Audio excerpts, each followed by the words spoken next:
Hey, Liron here. If you're struggling with painting people in watercolor, today I'm going to show you a pretty direct approach that will probably solve a lot of the problems you run into. Before we get to that, I do want to mention I am auctioning off Tbilisi, one of really my favorite paintings, one of the first ones where I actually allowed myself to go fully crazy with opaque paint, add tons of small, beautiful details, windows, cars, all of that good stuff. A good opportunity to own a painting of mine for a great price because it's an auction. You set the price. It will run till Saturday, this Saturday, the 18th, I believe, until 8 p.m. Eastern time. So if you want an opportunity to get this one, be sure to place a bid. I will put the link below, but now let's get into the process. So we'll get to it, and I'm following the same format. We're just going to watch the video together so that I can fast forward, rewind, and talk a bit more detail in some spots where I feel like there's more to say. Now let me shut my phone. Sorry about that. I am playing around with the design, so you see me now in a circular box. I think it looks much, much better. So let's get to it. This is pretty much similar to the two steps process I have shared a while back, but it is, I think, much more refined the way I do it here. So I'm going to be painting two layers. That's how I'm going to approach painting this scene. One layer is going to be quite loose and free in some ways, but there's a lot of emphasis here on unification. So you see I'm merging the figures with the background, okay? I'm doing it quite arbitrarily. I don't follow a specific method of doing things. I'm just painting with a shape, and then I try and figure out, are these the borders I want for it? If not, I expand it, and I just keep working at it that way. There's thunder, and Ruth is going to bark now. Sorry about that. But if we fast forward just a little bit, we're going to zoom in here, and you'll see me carrying this wash over her face using very wet washy paint. You can see by the way it beads. The idea is to allow myself enough time to really play around with the colors, edges, hues, whatever it is. Now, the reason I like this type of a process for beginners especially is you can get quite a lot of information done by following this method, where you know where the people are, where the background is, where the face is, the hair, whatever. You see a bit of yellow on the hair, and then it's a bit more of a red on the face and the body. One thing is, none of my colors are really super duper bright. You see I have the two main mixing areas in the palette. One of them is for the warms, one of them for the cools, and I'm kind of moving between the two whenever I feel like it, but it's almost like I showed you how to paint with gray colors. The center is a perfect gray, and every time I pull it in different directions, whether it's blue, red, orange, green, whatever it is. So now I'm just going wacky here because her dress has a bit of red and green, so I'm just putting both red and green, then coming back with water. Water is almost always the solution. This is something I talked about many times before. If you're uncertain, just wet the area again, almost like a reset button that you can start adding more details. And I'm carrying this wash. You see, for example, here for her arm, I'm really, for her forearm actually in particular, I'm really painting the background next to it because I want the to create a smooth transition. Some of these areas I will cover with shadows, but others are going to stay like this for the final version. And so I want to make sure that whenever I can make an interesting edge, if you look at this side of her hair and the background, the dark background, the way that the pink fuzzes into the warm black in the background, I really like that kind of an effect. So yeah, same thing for the other woman, putting the background with the blue and then combining it with the, again, kind of an orange. And carrying this wash, I am skipping some of the lighter parts of her dress, and you see I'm softening an edge here. For the parts that I want to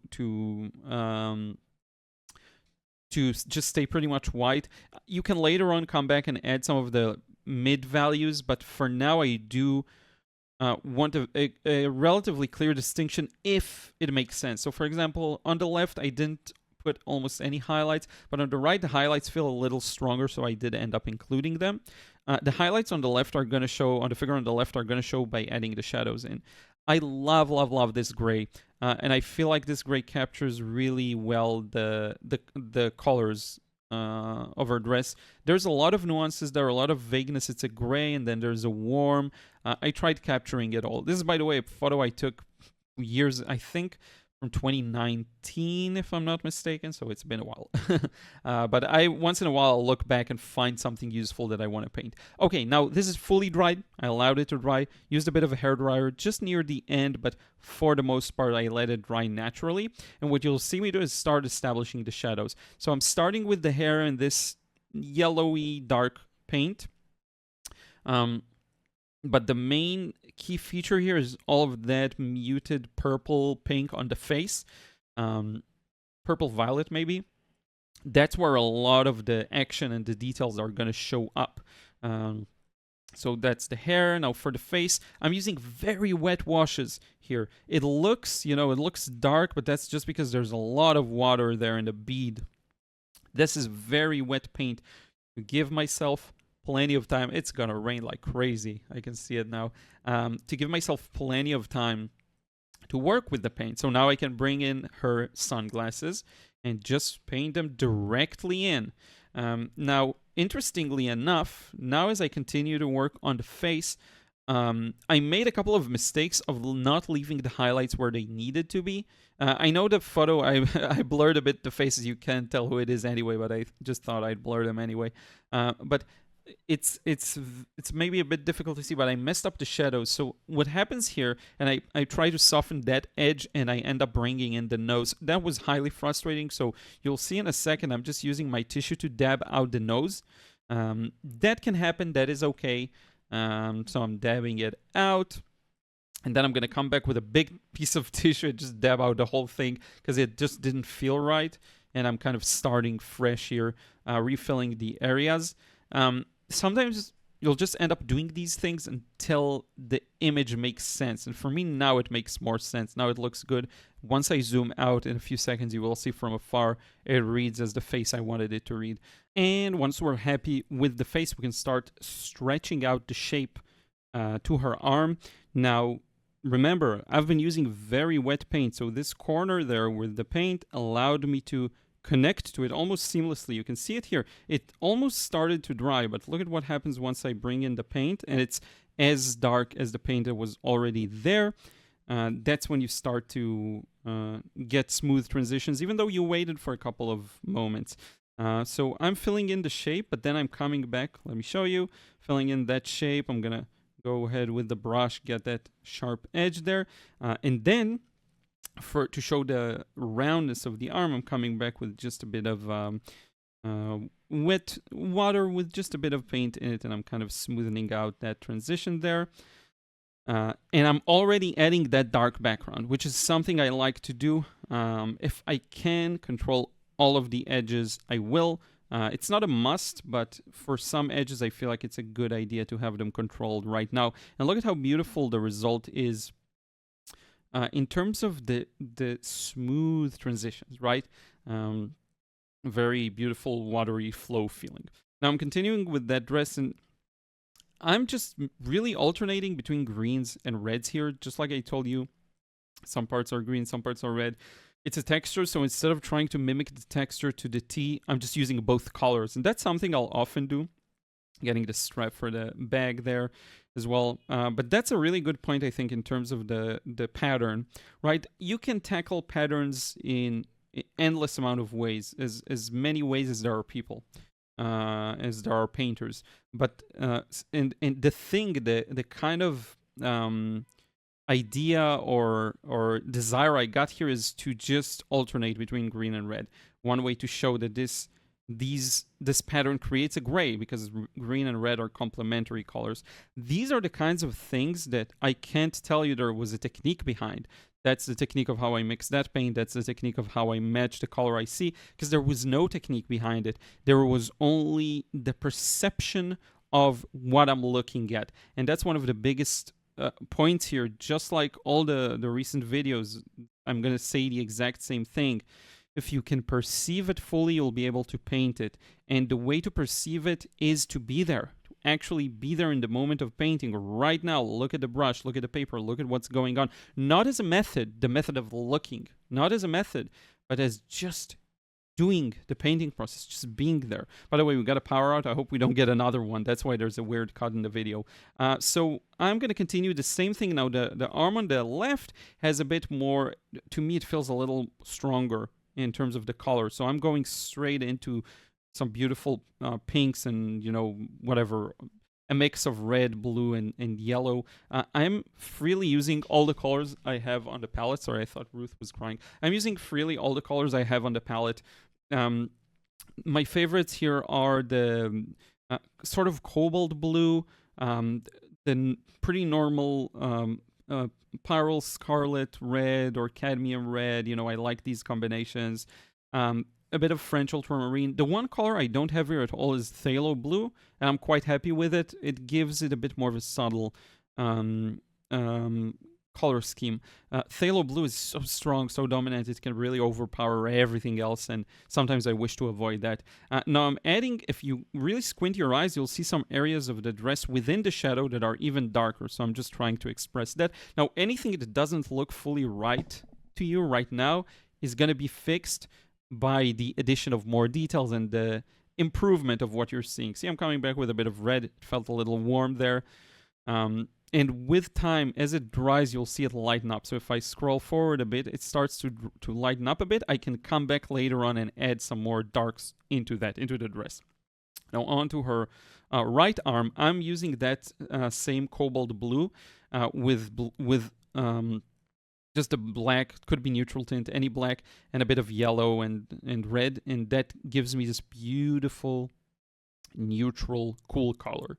I find that the cobalt blue gets me closer to the combination I prefer to see sometimes. It's a really new addition to my repertoire, and I really am enjoying it. Now, we're actually painting the shadows in the back, so I'm trying to figure out where they stop. It looks like they stop somewhere under the dress. So it's just important for me to stop it in the right place. And then I'm going to paint it just negatively around her legs. Still haven't gotten to the shadow on the legs itself. That's going to make it look really, really cool. So here we go, shadow on the leg. There is this strip of shadow where the dress meets the leg. There we go.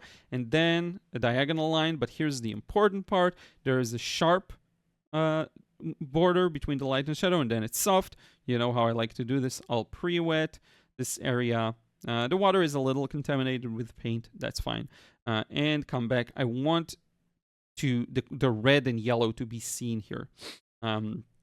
So I'm really upping the saturation to be not as gray as it is above there.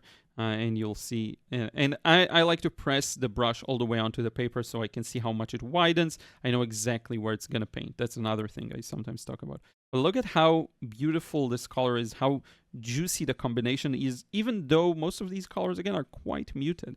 Now, one more important thing I want to do, this edge is dried, who cares? You know, no one's going to notice. I did do a really good job, I think, in capturing most of the edges the way I wanted. One important thing is I'm going to merge the legs and the shadow behind them with the shadow on the bottom of the page. So look at how once the two shadows touch, sorry, read a little too much forward. Look at this here, this section, see? It blends together. I am going to cover this shadow with another shadow. It's not going to be dark enough once dry, which is fine. But the most important thing is I did get that smooth transition at this point in time so that her figure disappears into the shadow underneath, and I like that effect quite a lot. And to add more punchiness to it, the legs are quite red, the shadow is quite blue. So you see how all of these components of color, value, shape, they're all connected together here. Smooth edge, beautiful contrast in temperature and hue, the color itself. And it's just really fun. And then we'll get the bag, shopping bag, nothing too special there.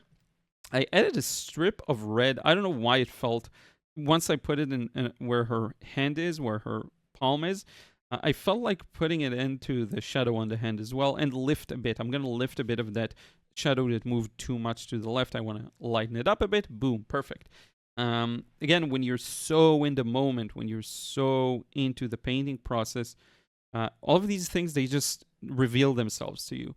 Here's where I am going to show the pattern. So a bit of that pink red, just in that where the highlights are. Then I'm going to come with a bit of green paint and do the same thing just next to the red. Like so, add these little marks there. Maybe go a little darker on the strap of the bag. Continue with that background next to the arm. I'm going to continue painting this background around the figure to the right, but for now you notice I have not merged anything with the figure to the right. Just because it felt to me it would be stretching myself too thin. I won't be able to manage everything. So now we're starting to mix some color for that. I pre-wet, sorry, I jumped too far. Pre-wet and then came back with that paint and fed it to the wet area so that we get a smooth, beautiful transition. Of course, it's going to be darker probably later on. I'm not sure though. I may darken these shadows yet again. But I'm just following the shape as I see it, and that's what works really well for me. Same for the face. Just going to place the paint in. The most important thing for me is what am I leaving as a highlight and where's the edge of the shape I'm painting. And once I have some paint in, I can do just like before and come back and paint the glasses too and paint them quite dark just over the existing paint and let it blend together. The thing is, with watercolor, again, it's all about the timing, right? If you put two wet colors next to one another, they're going to really merge. If you wait a little, they're going to merge a little. To me, it's like a volume knob of how close I'm putting the shapes together. The closer in time, temporarily, I'm putting them together, the more merging is going to happen. But still, because we're so trained to recognize patterns and shapes and light and shadow, everyone's going to tell what they're looking at with no issues whatsoever. So even though the glasses really melt into the skin tone and the shadow on the face, everyone's going to be able to tell what they're looking at, and it's just a big fun part of the process. Extending that shadow down. That arm there, I'm just using a dark violet kind of purpley color. That's the perfect color for the shadow. Now, before it dries, I'm going to start mixing in. I'm going to pre-wet these areas. You see the change there. And then I'm going to mix this beautiful lilac-y neutral blue. I want to do this before the arm on the right dries so that they can melt together in some kind of a vague fashion, and that will push the arm even more to the back. But look at what's going on around the bottom of the dress. There's a lot of warm reflected light, and that's definitely something I don't want to miss on. So I'm mixing with a bunch of very strong yellows and reds that I have there. I'm mixing a bit of a warm, but it has to be neutral, okay? And then I'm placing it in wet and wet in some select spots. Basically where light reflects, I suspect, off the ground and it's warmer. It's going to make a lot more sense once dry. Trust me, it's going to look really on point. Now the edge is where I'm going to start working on her feet too in a second. I'm putting the backpack straps. That's always fun to just put a strong black color on the paper. I really enjoy that.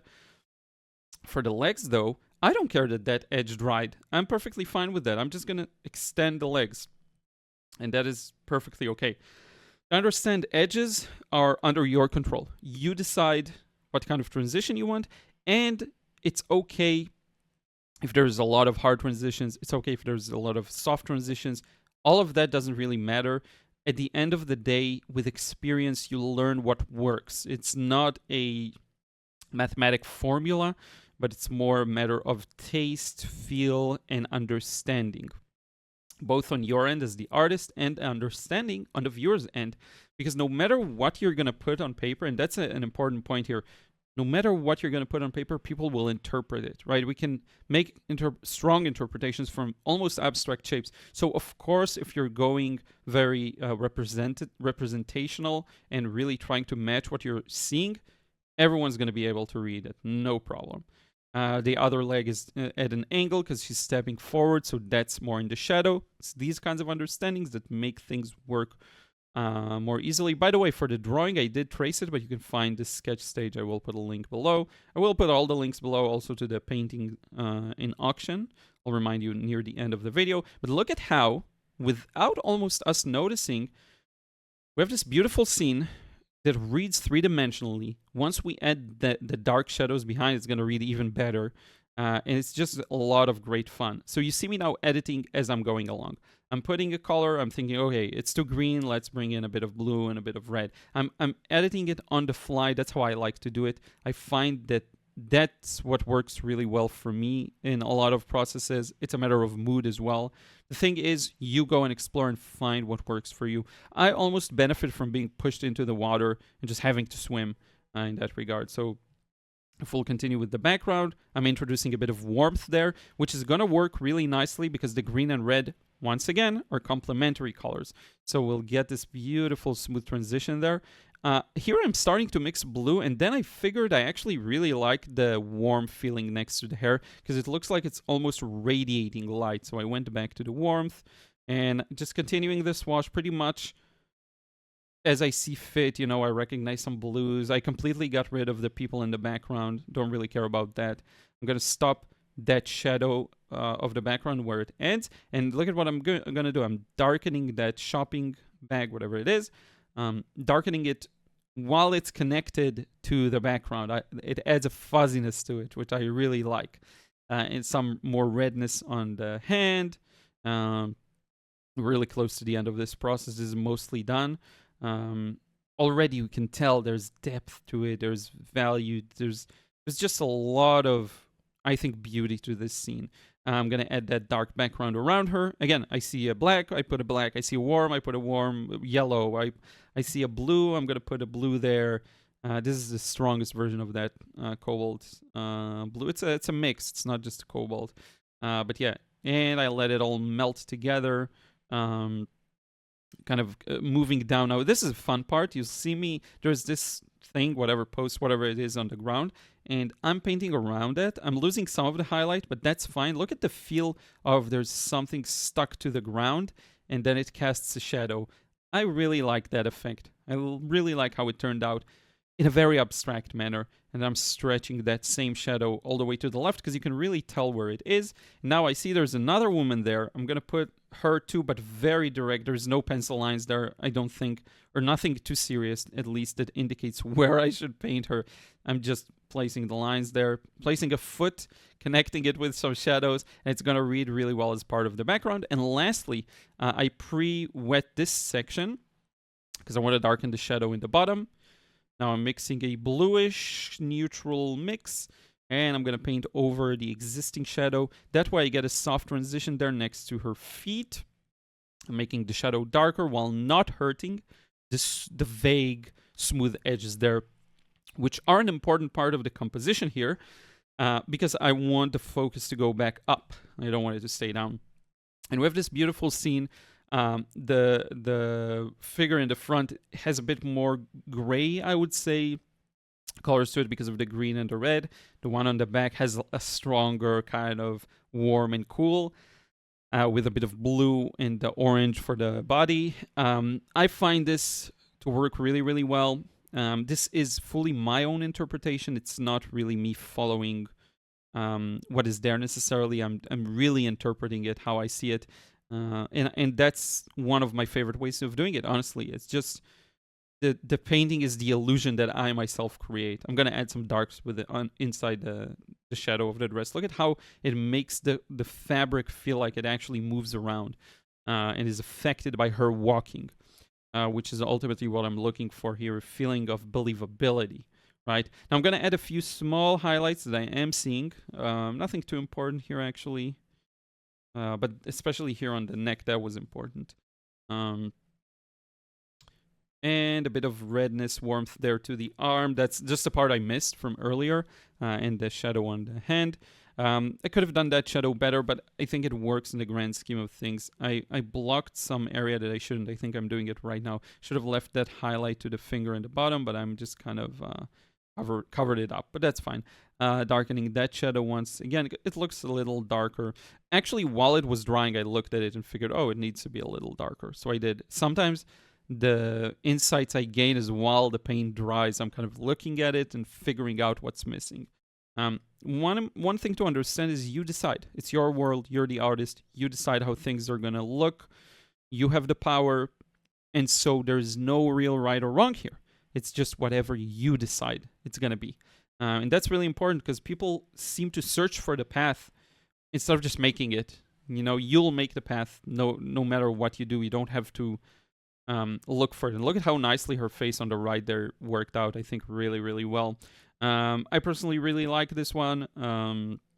Need to correct the colors here on the image, but there you go. You get an up close view of how raw and rough and vague it is, but it really expresses the message, which is what I'm after.